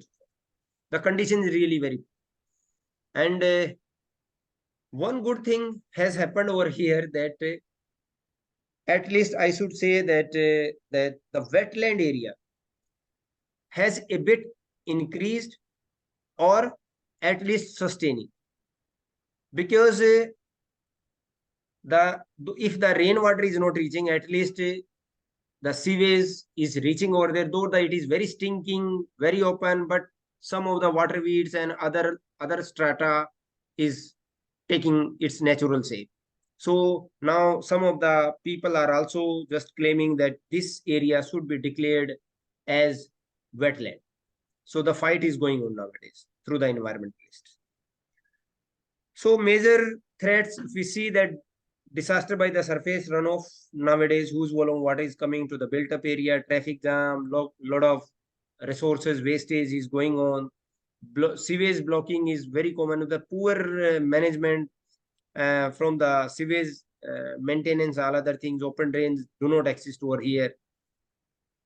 And if I talk about what what we should model and how the analysis should be taken care of, so the drainage pattern and an elevation model, we have also just developed 3D and all other things. We can understand it. But the thing is this, that we have to stop the water where it falls. As Dr. Janakarajan was just talking about, we had also proposed some of the things about these things that we have to divide the Gurgaon in different zones, and we should not generate the surface water. So surface water can be conserved. So anyhow, alternate route of natural streams, check dams and natural water storage are required. Renovation of ponds and lakes is required. Modern approach for water conservation surface as well as subsurface methods are required. In some of the activities from the Gurgaon Water Forum also, we are also doing street level means a water conservation system we have implemented. 2-3 I was also part of implementing. Meanwhile, we are working in this scenario and we are just taking it in a bigger moment, means in coming future. Then I think so. Yes, sir. Are you winding up? Pardon, sir. Can you wind up, please? Sir, this is my last slide. That's what I thought. Because you know that the challenges are there, but I think so we have to organize these kind of programs that you have started. I think so we have at one particular time and one particular platform, Gurgaon Water Forum had taken some of the initiative, but I think so we have to strengthen ourselves more. And this webinar is definitely means strengthening us to take the concept ahead. And we will see some better initiatives in the coming future. Thank you. Thank you for Thank you so much, Dahiya sir. connecting me with this. Thank you. Thank you. Without spending more time, I'll quickly call our next and the final presenter, Bindhu from the Climate Chennai project to present findings of the climate project study on the situation in Chennai. Bindhu? Yes, thank you, Raghuji. I'm not able to share my screen. I think, yes, thank you.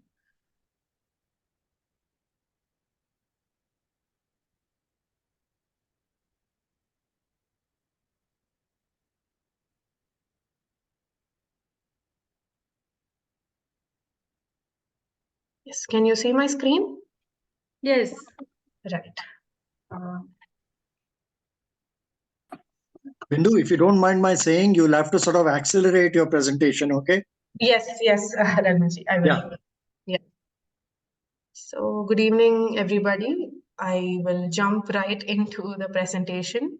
So over the past few months, we have been working on what we call as the approach paper to climate action in Chennai, which is basically it confines proposals for climate action in Chennai, and it is backed by research and study on existing context, climate change impacts, and adaptation, resilience, and emission reduction potential across various sectors of city development. It also reflects on GCC's, which is the Greater Corporation of Chennai's latest Chennai Climate Action Plan. And it tries to identify gaps, weakness, and suggest some improvements and tries to add value to their report. And a very important aspect of the paper is that it emphasizes on actions with co-benefits between sectors and across adaptation and mitigation themes. And finally, it is a work in progress document, and we would like to iterate it and update it with the actions that the city is planning to take, and also upon interactions with various experts and stakeholders. So very quickly, the sections of the approach paper. We have adaptation and mitigation on the broader level, and this particular session will be, we will be dwelling deeper into the extreme rainfall and urban flooding specific to Chennai city. To give quickly a brief overview of the city, it is a coastal city, one of the largest metropolises of India, and we have a 10 million population, density of almost 32,000 people per square kilometer. It is one of the most vulnerable districts to the changing climate and the increasing rainfall patterns. It has a 31% informal settlement population, and I think, being the oldest municipality in India is something very peculiar about the city. And talking about Chennai's risk of urban flooding, um, firstly, there are two kinds of factors that contribute to it. And what I've listed on this slide are mostly default or natural reasons, natural factors that cause urban flooding. Firstly, it is the changing climate, the rapidly changing climate. We have projections for Chennai city that there is going to be an evident increase in rainfall pattern, making it more frequent, more intensive, and resulting in extreme flooding situation. And secondly, the cyclone prone scenario. Chennai is located in the highly exposed southeast coast of India, and it has always received extreme rainfall, especially during its northeast monsoon season. The city is highly vulnerable to these tropical cyclones, making it a high risk flood region. And thirdly, the city's topography, it is relatively low and has a flat terrain. It has an average elevation of 6.7 meters, implying that majority of the areas in the city are the sea level, below the sea level. So secondly, there are factors that are contributing to Chennai's risk of urban flooding, which are a result of the rapid and haphazard urbanization of the city, especially over the last 2 decades. I think, what can be called as anthropogenic factors or man-made um, uh, factors that have led to the extreme vulnerability of the city to flooding. So again, this is most of the points are have been mentioned by Janak sir. In fact, he was one of our consultants when preparing this report. To quickly point out on each of the factors that are listed here, firstly, we have the risk of inundation. Like I said, the projection, for example, very specifically, there is going to be a 46% of land inundation in the next 25 years. With the average rainfall of 380 mm per day. That's the severity of the vulnerability of the city to extreme rainfall in the coming years. And, the unplanned urbanization, like I mentioned, the rapid increase in built up area, it has happened at the cost of, at the loss of, cities' critical ecosystem, water-based ecosystem in specific. And if you look at the areas that have been affected by floodings, they're directly correlated. There have been rampant violation of building rules, construction over natural water bodies. There have been so much of reclassification of agricultural lands. There have been pattas that were issued on water bodies, many diluted rules and regulations, especially in the pursuit of real estate value. And I think we can very evidently say that this urbanization of Chennai over the years has happened at the cost of its hydrology.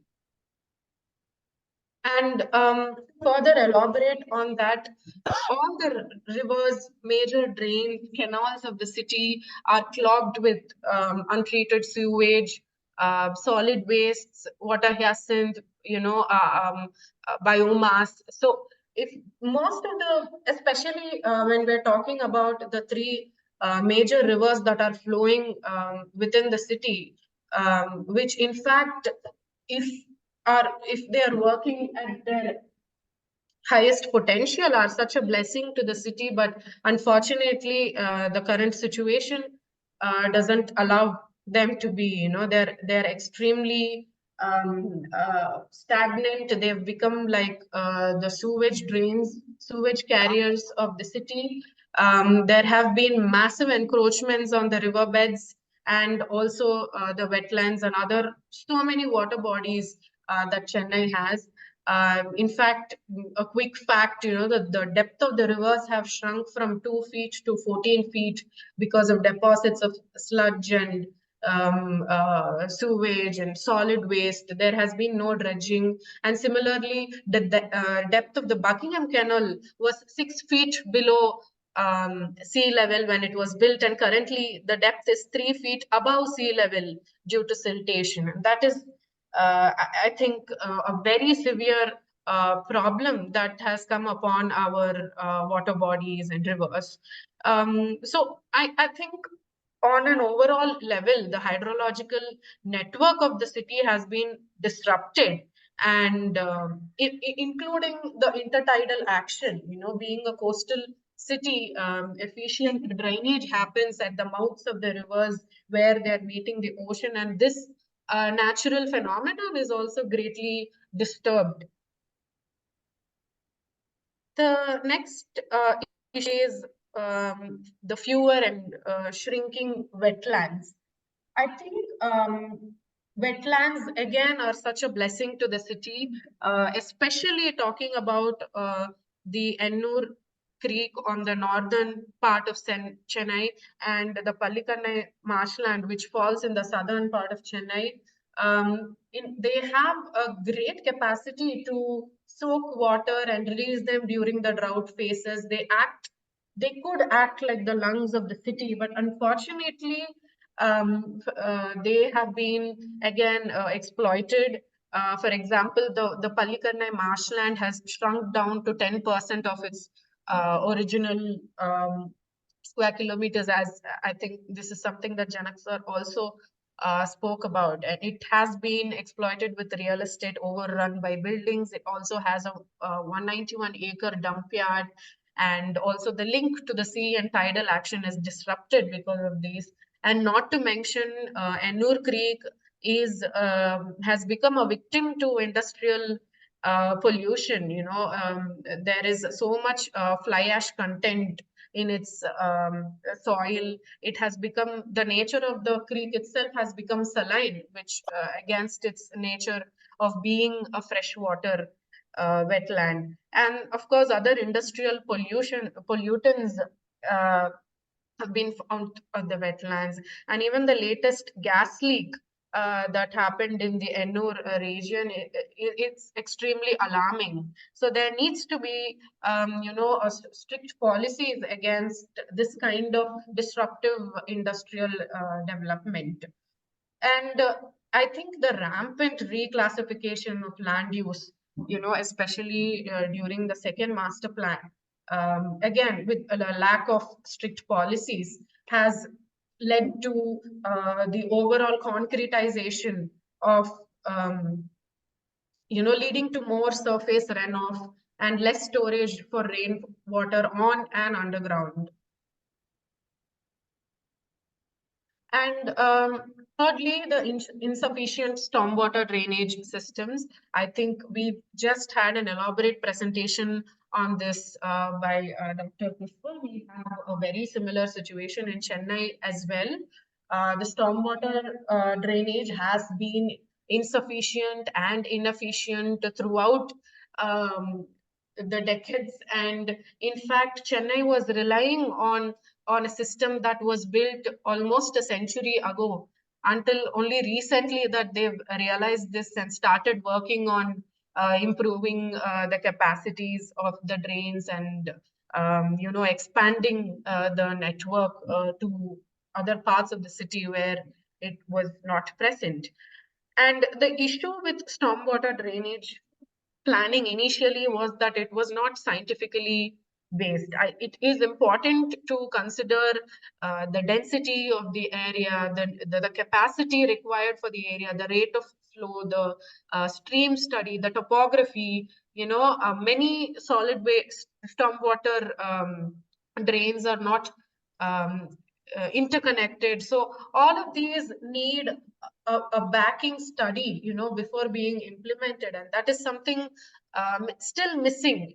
I feel, although the latest stormwater drain project in the northern part of Chennai has seen some improvement with respect to the recent flooding, but this needs to be implemented in a more efficient and on a more scientifically based way, especially in the southern part of the city. We need a good overall drainage master plan that is based on scientific study. And we also have the issue of insufficient reservoir capacity and the issue of groundwater scarcity. So, the combined capacity of all the reservoirs in Chennai is, 13,000 million cubic feet against the annual demand of 22,000 million cubic feet. And that implies that the rest of the demand that is not met, we are taking it from the groundwater, and thus leading to the over exploitation of groundwater and poor recharge.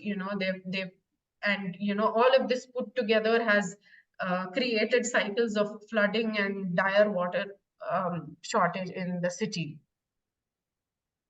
So when we're coming to the potential solutions, right? So I think we've discussed what the various causes are, and moving on to potential solutions, we first have the most obvious solution, which is to improve stormwater drains. I think we've seen what good stormwater drains can do to reduce the risk of flooding from Khushpal sir's presentation.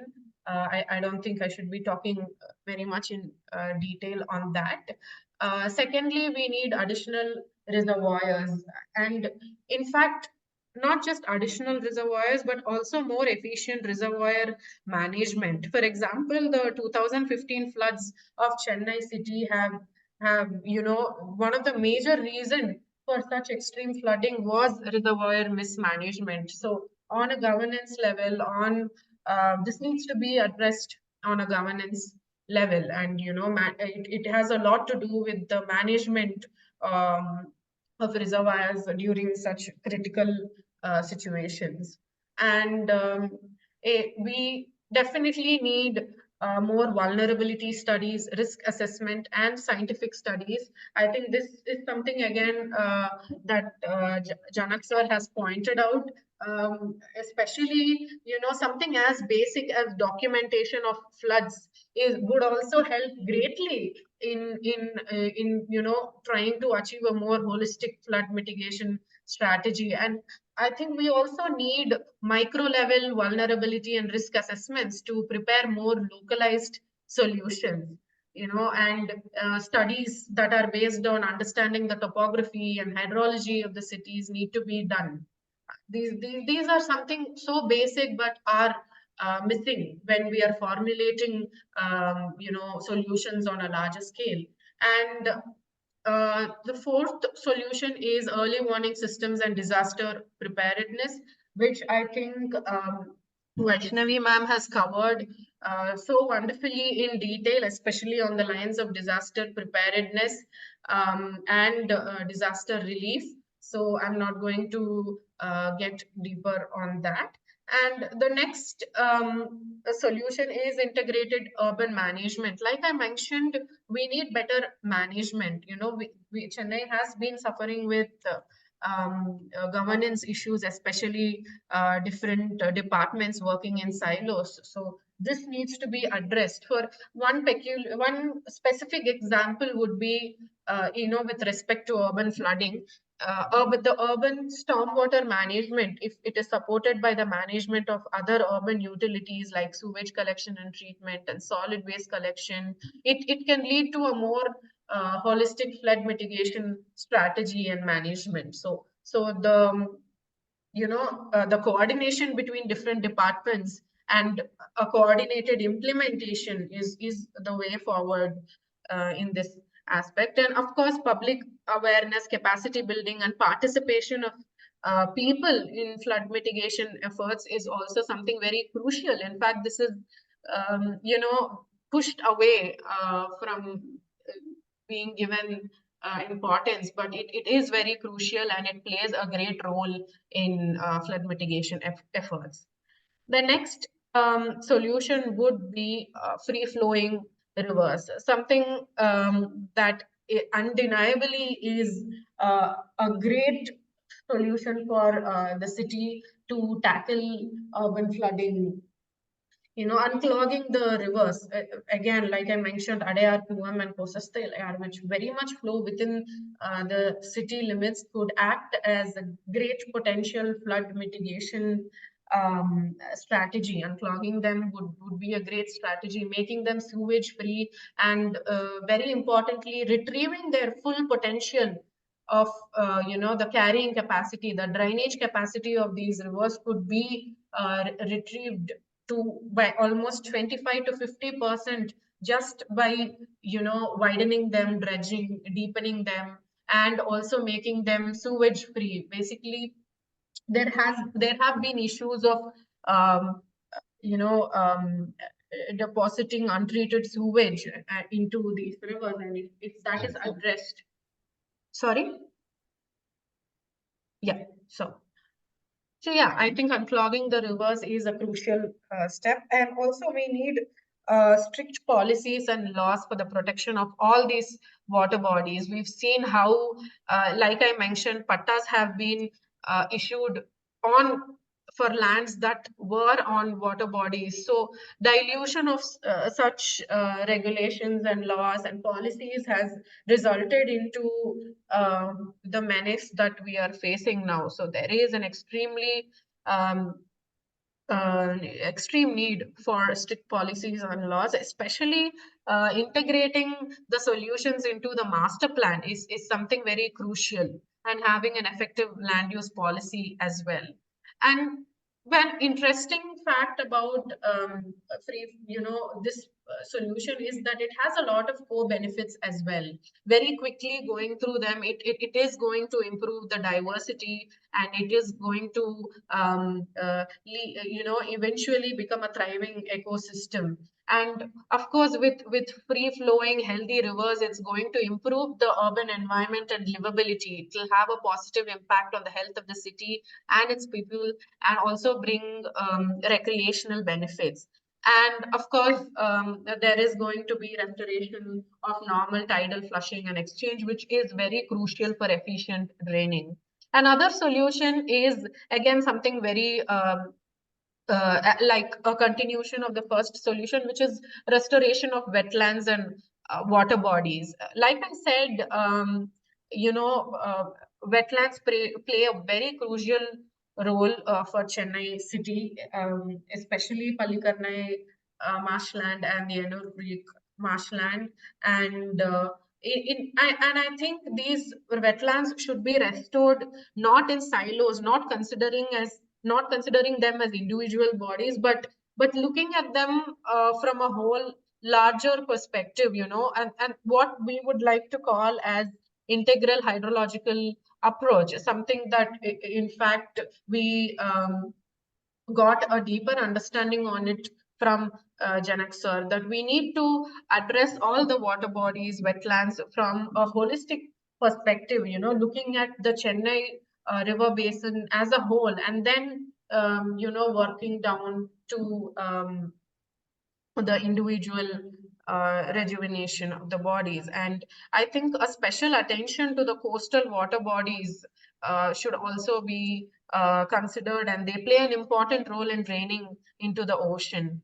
And some of the co-benefits to quickly list down is, like I said, wetlands act as a sponge for the city. They soak up a lot of water and release them eventually. They can act as a balance to counter the drought phases of the city, and extremely beneficial for groundwater recharge, and definitely improved biodiversity. In fact, Palikarnai marshland is known for its bird watching recreational activities. And more importantly, all the water bodies and wetlands help us, reduce flooding by holding the runoff, the surface runoff. The final two solutions that I want to focus on are increasing green cover, right? Urban local forest with native trees, and how we can integrate that with master plan. Basically, the overall idea of this is to increase the percolation and absorbing capacity of the city, so that we improve the groundwater levels. Of course, this also needs to be done in a strategic way, because we need to keep in mind the existing groundwater levels in mind while implementing this particular solution.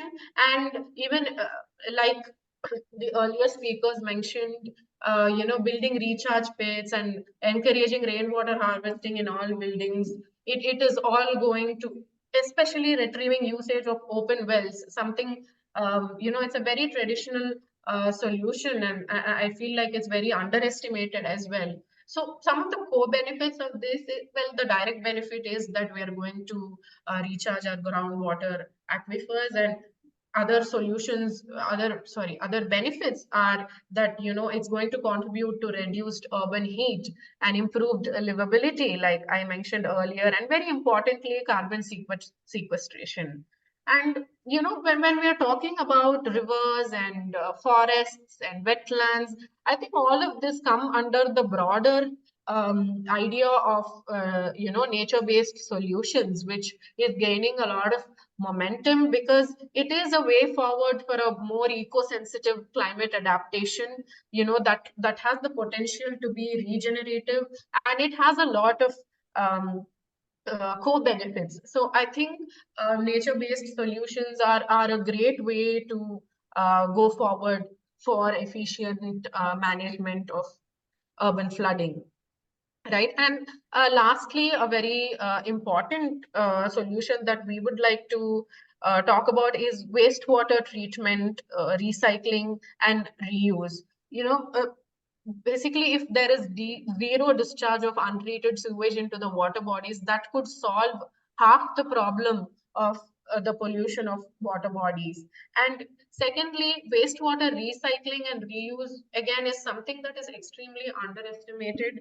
The potential of recycling and reusing of water is very, it is significant in improving the sustainability of the water resources, and it helps us. In fact, when rightly and efficiently managed, it could lead to a more water positive urban environment. So, it is a very crucial step to be considered.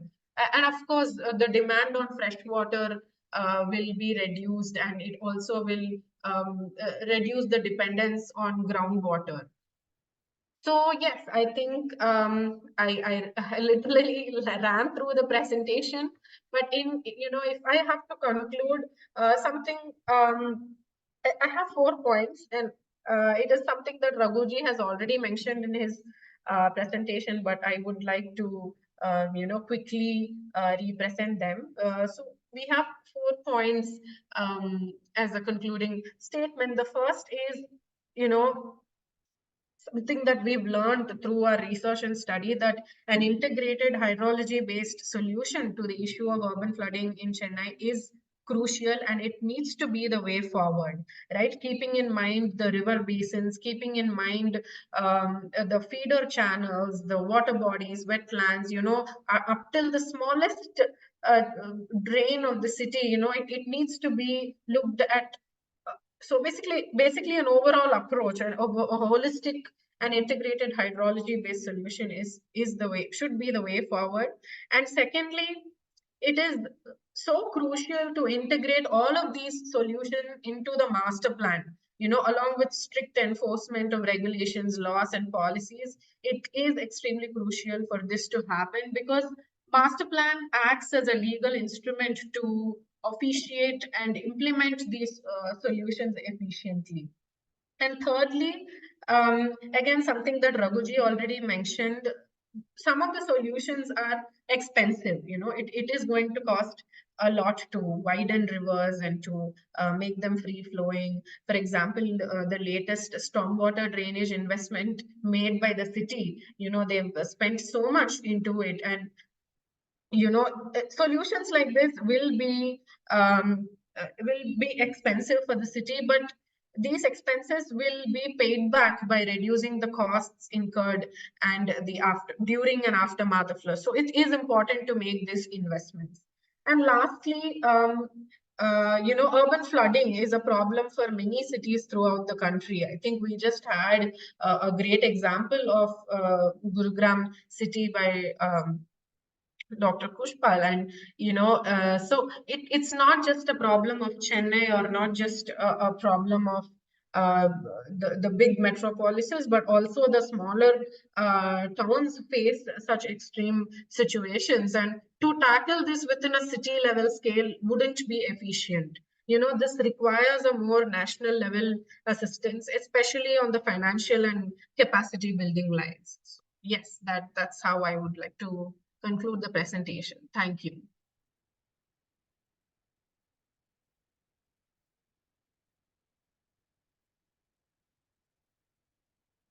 You're muted. Raghuji, you're on mute. So we started with one speaker less, and I sort of was a little lax in allowing a little extra time to speakers. I'm afraid I was a little too lax. So we've exceeded our time. We've got past 8 o'clock. I noticed that we had one question in the open Q&A session, which was answered, and therefore it's disappeared now. And in the chat box, we don't have any questions. So if I may, I would like to take advantage of that by closing the session today without further discussion. I would just like to remind all participants, however, that we are going to have one final webinar right at the end of all the sectoral sessions, where we would sum up our discussions now. And I think those of us who have some questions in mind could keep those in reserve, because we will wind up by summing up our learnings in all these sessions. I just want to make 2 points before I hand it over to Kirtibai to close. One is that I think we've seen in the presentation so far, I wish we had seen the one in Guwahati as well, but I think we have seen that there are common problems in terms of handling extreme rainfall and urban flooding, handling or not handling them in the major cities, etc. And many of these common issues, I think, have been identified. So when we wind up our webinar series, I think we can put them all together and identify these more or less common problems of unplanned development, blockage of natural drainage channels, ignoring of the natural ecosystem-based solutions which were already there, but which we have now disrupted due to unplanned development and over-concretization of the city that we have done, erosion of wetlands and of green spaces. So many of these problems are common. They are also go beyond the issue of climate change. They are problems common to the path of urbanization that we have adopted, and that is what Kirtibai started off by saying. So on that note, I'd like to hand this back now to Kirtibai for his final closing remarks before we close this webinar. Kirtibai. Thank you, Raghu Saab. Not really closing remarks, on the very rich discussion that took place. But I have a series of ideas, that came to me while I was listening to them. And I want to kind of start from the back side. One is this Bindu's presentation. It was remarkably rich, very, very good. And I'm extremely, I think, grateful to Bindu for this effort. Now, Raghusa, what I was thinking was this, that while we're discussing this, uh, uh, uh, and the problems go on multiplying because hardly anything is happening. And I was just wondering, is possible to kind of act in some simple ways? Like, say, for instance, possible to convert Bindu's presentation into, say, if there are slides, and make them available to all the schools and colleges, in Chennai in the next month or two, three, whatever. What I'm trying to say is this, that it's such a wealth of information. It's so well compiled. It not only talks about problem, it talks about broad solutions.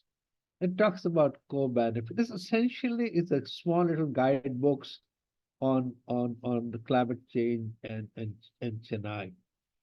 So I would request Raghu Saab that we should examine very seriously this possibility, whether we could take this to schools and colleges. And that must be large. You are essentially talking about almost 1 million young people. If you reach out to them effectively. And I think not only books, not only presentations, there must be other ways of doing it, but this is my first suggestion. Second suggestion is to Dr. Daya.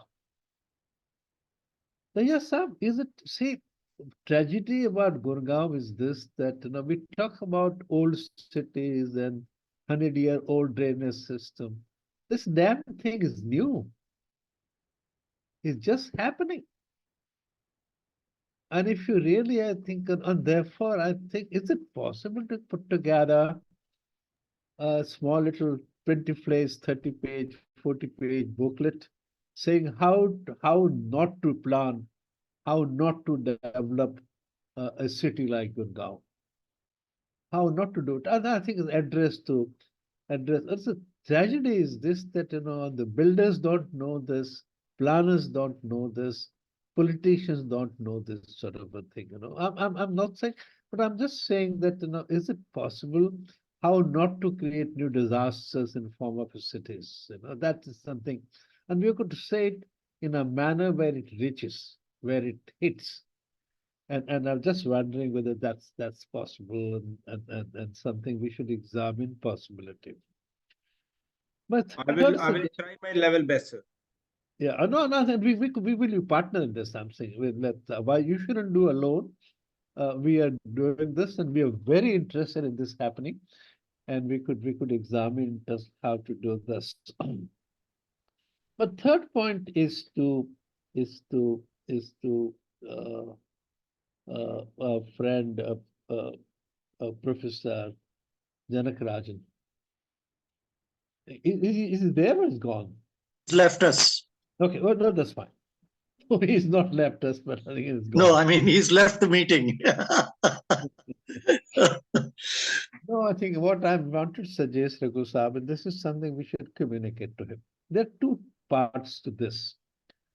One is, fact remains that it's not enough adequate enough to say that nothing is happening. Yeah, I agree with you. I don't believe so, because I agree with you. lots of money is being spent. There are consultants and the advisors, and there are programs and the positives. And I think that we need to kind of find out what is happening. It's part of our work, and but other thing which is more critical, which I want to present to Janak Saab, and probably which we should call and talk to him, is this: that is it possible to request city authorities, like say, either jointly together or CMDA, produce a white paper on what is city doing to meet the climate challenge at this stage, of preparation. And what I'm trying to kind of say is this, that maybe Janak Saab and we all put together should give a format to CMDA of what kind of white paper. I'm not saying we produce white paper. I'm saying that we suggest and create conditionalities where CMDA produces a white paper. The reason one is talking about white paper is this, that if you're talking about preparing for climate change, it's a longish process. And therefore, the formal organization authorities do not think about it because they say we will really come out and tell people what we've done after we've done it. I'm saying, is it possible to tell them that give us information at phases of your work? What amount of work that is happening at this stage? Because, and I think we should write a formal letter to all the authorities. We should write to, I think, CMD, we write to others, and then suggest a format within which a white paper could happen. And then, of course, it could be translated in Tamil, whatever. And my last point is this. It is possible to launch a campaign or really kind of get organized on this. What I'm saying is this, that preparing for the next flood is preparing for climate change. Yeah.